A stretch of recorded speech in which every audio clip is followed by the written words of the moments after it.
A recent report from the Philippine Coast Guard shows at least 2 Chinese Coast Guard vessels have been spotted near Philippine-controlled Sabina Shoal. It's somewhat alarming. Sabina Shoal is very close to mainland Palawan.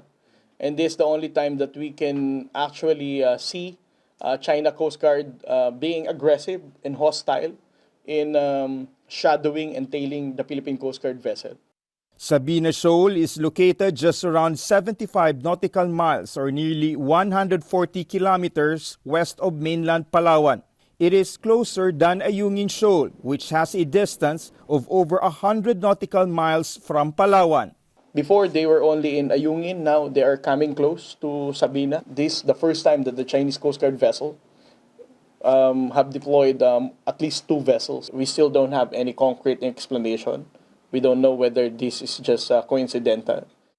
Instead of pulling back, the PCG driving away Chinese and Vietnamese vessels in the area. Mga Vietnamese fishing vessels naman ay agad namang tumugon.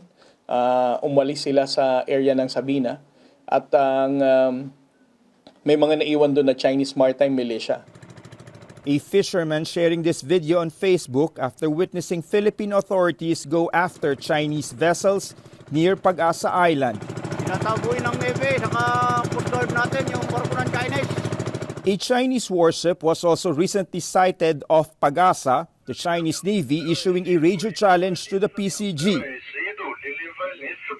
but was told to leave instead. You are within the Philippine territory. Ang water surrounding Pag-asa, up to 12 nautical miles, is the territorial sea of the Philippines, and we have sovereignty over this.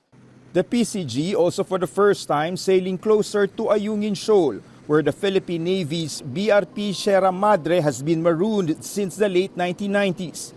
The Chinese Coast Guard used to block their way, but this time around, it merely chose to shadow the PCG vessel.